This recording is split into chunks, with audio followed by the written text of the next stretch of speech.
A lot of Christians that listen to this broadcast, and there's something called the Vatican, which has been in business for about 1700 years, give or take. They took over a lot of old Roman courts and court buildings and so forth. I think the St. Peter's Basilica is a former Roman court, if I'm not mistaken. Regardless, they have a library, the Vatican Library.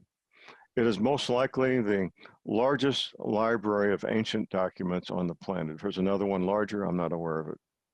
It's been open every working day for we don't know how many centuries, at least 10 centuries, maybe 8 or maybe 14 or 15 centuries. Until about 10 years ago, it was closed. They closed the Vatican Library. And they said for the following reason, so we could do remodeling. Maybe they did do remodeling.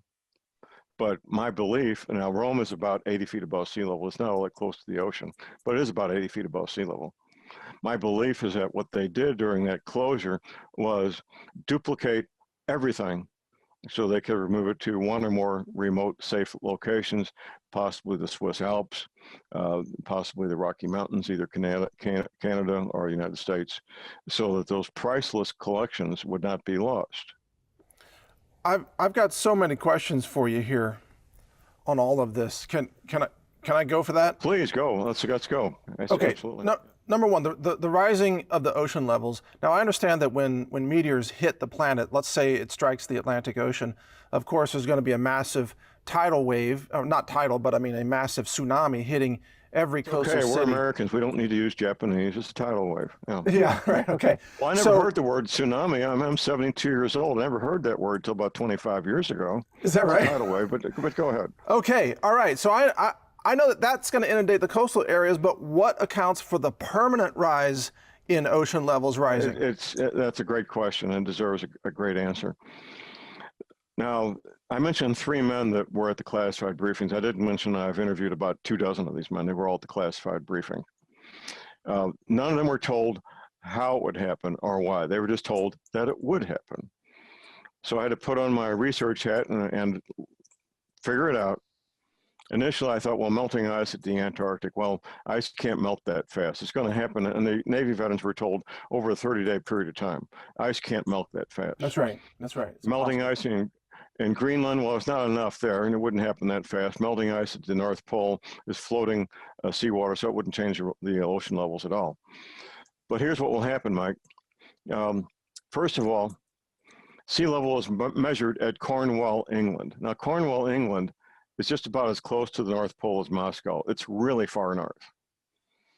At the time, we're looking at 200 plus years ago, England was kind of ruling the seas. They took a big rock at the edge of the ocean. They probably went halfway between high tide and low tide, and they made a horizontal line, and they said, this is sea level. Makes sense. When you get to the equator, which is a number, I don't know how many thousands, but quite a few thousand miles from Cornwall, England, you find that sea level there is just about really close to 500 feet above that line at Cornwall, England.